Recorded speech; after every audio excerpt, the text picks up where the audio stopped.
a solid front end running in the context of a React page and sharing state between the two? Yeah, I'm going to show you how to do it right now.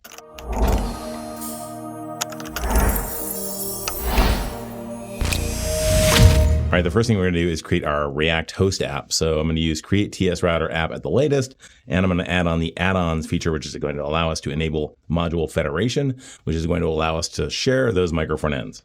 I'm going to call this project React Mod Fed. I'm going to use the code router for this. I'll keep Tailwind.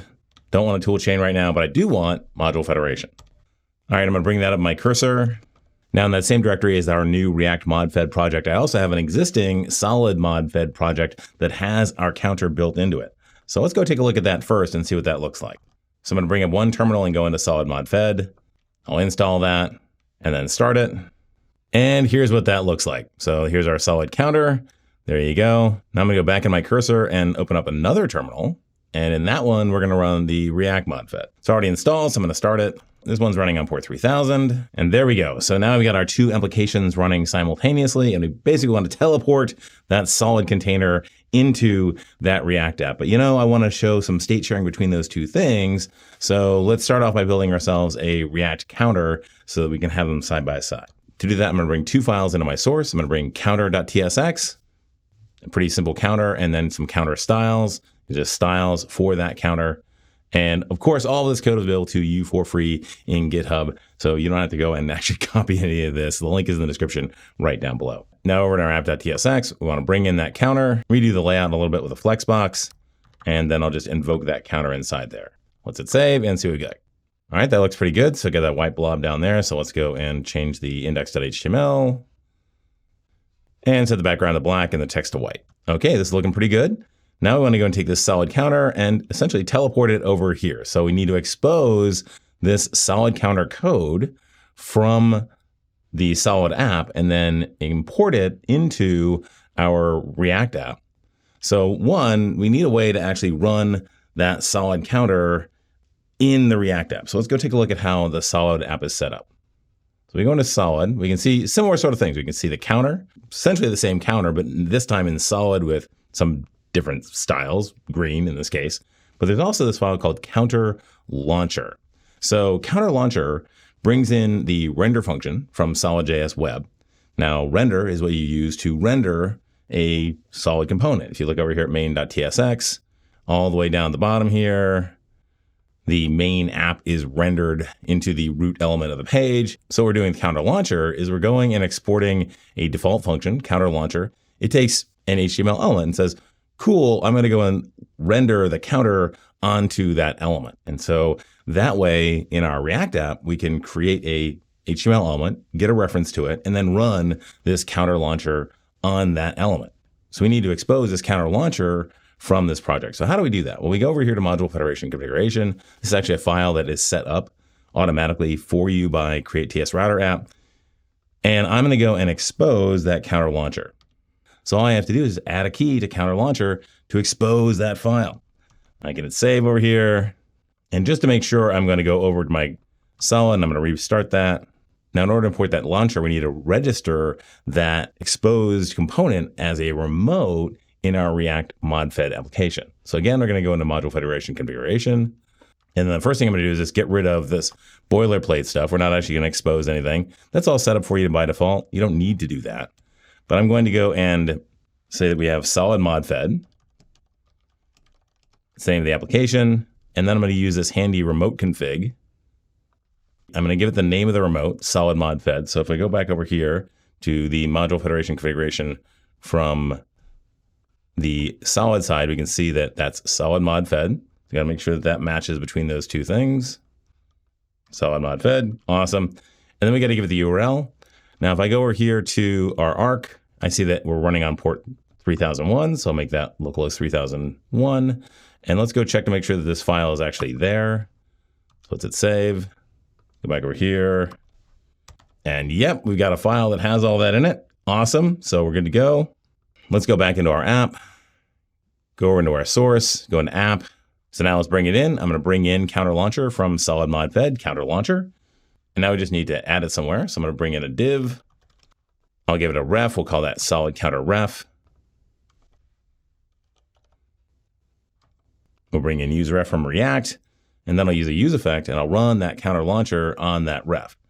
So let's bring in use effect, and there we go. Now we've got 2 solid counters. Okay, that's kind of interesting.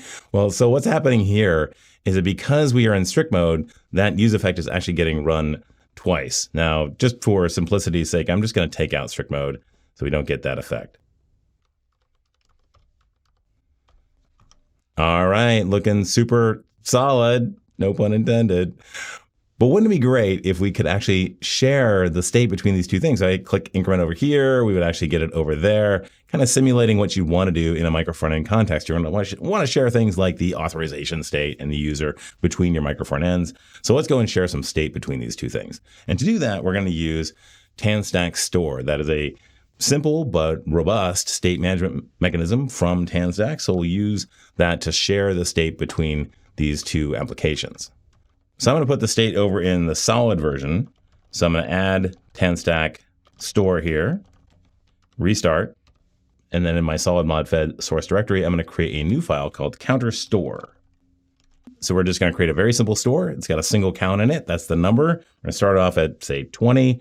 And now let's go and change our counter in solid to use that instead of its own internal signal. So I'm going to bring in useStore from TanStack solid store. That's the TanStack store adapter for solid.